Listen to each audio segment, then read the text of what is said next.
All right, so we have Peter, our producer, out here today. Good to see you. Oh, thanks. Well, look, these raised beds have been out here, what, about 2 or 3 years? About 3 years, yeah. Okay. They've really served a good purpose for us, too, for our gardening demonstrations. So a lot of people are interested in raised beds, and they're interested in building raised beds, of course. So how did you go about building the raised beds here? Yeah, well, these are actually the second set of raised beds I built. I built a set for home. Okay. And used the same pattern here. Okay. And basically what it is it's just what you see. It's just landscape timbers that are nailed together. And you have to make sure that you get some good drainage so that you don't rot your timbers. But other than that, I find that these beds last about 10 years. With the landscape timbers. If you build them, there's a couple different kinds of raised beds you can build. Okay. One is you can just take dimensional lumber, so a 2x10 or 2x12, set it on edge, connect the corners and fill it with dirt. Okay. But those will tend to rot out faster. Okay. Because it has direct contact with the dirt. Then at the other extreme, you can build them out of concrete block or stone. I've seen those. And those will last forever. Forever. Right. But these will last about 10 years before the wood rots out and you have to replace them. All right, so in order to get this ready, though, then you have to kill some of the Bermuda that we have here. Yep. Yeah, we went through and Mr. D actually did a demonstration. He did? We killed the Bermuda underneath where we were going to put the beds. Right. Once the Bermuda was dead, we started to do the construction. And what we did is we dug a trench around where above, or rather below the wall, where it was going to be. We dug a trench down. It's about 6 to 8 inches deep, about 8 inches wide. I tend to use the width of my shovel because that's an easy way to get the same width all the way around.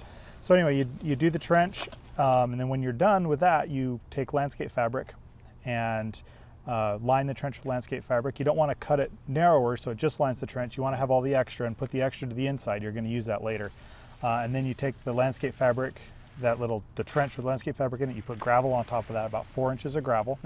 And the purpose of the gravel throughout the bed is to just keep the water away from the wood, because wet wood rots. Yes. So if you can keep your wood dry, then it'll last a lot longer. It's half the battle is keeping the wood dry. Yep. Okay. And so anyway, you put that gravel down, you tamp it down so it's compacted and flat. That's one of the purposes of the landscape fabric, is to keep you from just packing the gravel into the dirt. Okay. Anyway, once you have that done, you go ahead and lay out your bottom row of timbers, which the top of the bottom row of timbers is going to be just about at ground level. Okay. So you do one row that's below ground. And then you drive rebar in every 8 feet. It kind of acts as a big nail to hold the timber to the ground. And then from there, you just start stacking up the timbers. And every row of timber you want to have set back about 1/4 of an inch, because the dirt that you're holding back has a lot of force. Okay. And especially if you have a really long wall, like in our longer bed, you're going to have a problem with the dirt will actually bow the wall out over time. Especially when it's wet. It's extremely heavy and produces a lot of force against that wall.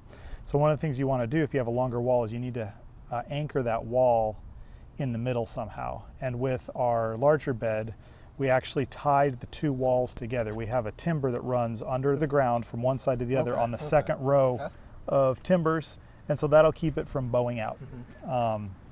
And when you are nailing it together, you need to use a spike. Just regular nails won't do it. And you want to use galvanized hardware all throughout, because otherwise it'll rust.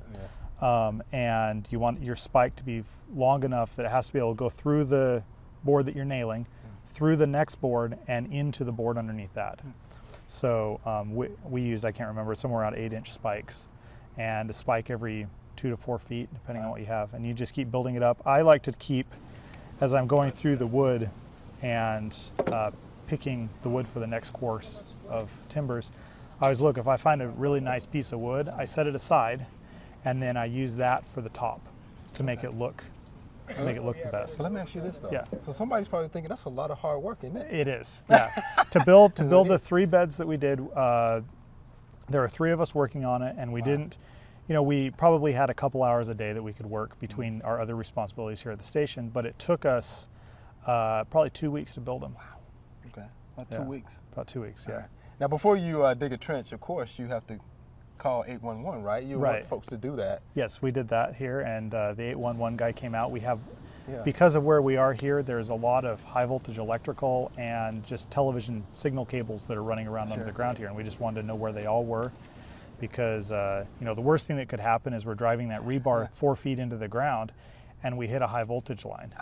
And that's very dangerous. Yeah. You know, other things, you know, if we could have, you know, if we went through a TV cable, you know, that's, you know, it's not deadly, Right. but it could knock us off the air, and that wouldn't be good either. That's not good. We want folks to see the family plot. Yeah, We exactly. don't want that to Yeah. happen. Yeah, of course. Yeah. How's the drainage here? Yeah. The drainage in the garden itself, Yeah, in the garden it drains really fast. So fast. Okay. But something that we did is as we're filling the beds with dirt, Okay. And what kind of soil mix did you use to fill the beds? we with? actually used half of just screen soil. Okay. That's what it's called, which is just clay. Okay. You know, just whatever they dug up. Okay. And then the other half we used a garden mix, which has a lot of additives. You know, has bark and things like that. Okay. Which it's interesting to note when you do that, the garden mix is going to eventually break down and be great soil, but it's going to take it a year or so to actually break down. So the first year, if you have really poor results in your raised bed, don't worry, it'll get better.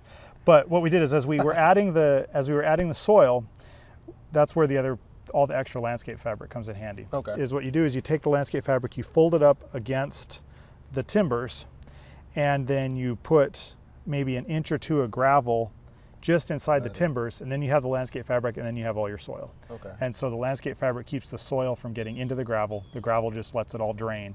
And so once again, you're just trying to keep the wood dry. Okay. Oh, so that's what we're seeing back here. Yeah, okay. right there. Okay. Wow. It's a lot of work. Yeah. Yeah. But you know, raised beds are good too because you get it off the ground. And instead of having to actually plant in the soil itself, Right. You can make these as high as you want to make them too, right? Well, I like the fact that you can sit on them. And I like and we I was are. about to mention, 'Cause I and then can you can sit sit here. here, Yeah, I can sit here and work in the garden and Yeah, I like that. not have to be down on my knees. I think it makes it a lot easier for you to get down here and weed, of course. Yeah. Is there anything else we need to know about the raised beds from your perspective? Not really. It's a fun project. It's Okay. going to take a while to do. My raised bed in my garden at home is about 7 years old now, Okay. and it's starting to show some rot. Okay. Now, is in it the the same timbers. size? No, it's a little bigger, It's a little bigger. but it's, you know, I'm starting to see some rot in the timbers, especially the top row of Okay. timbers, because the soil actually touches the timbers there. So probably next year I'll have to go in and replace the top row timbers. Okay. But it's been very stable. It works really good. All right, Peter, we appreciate you being here. Well, thanks.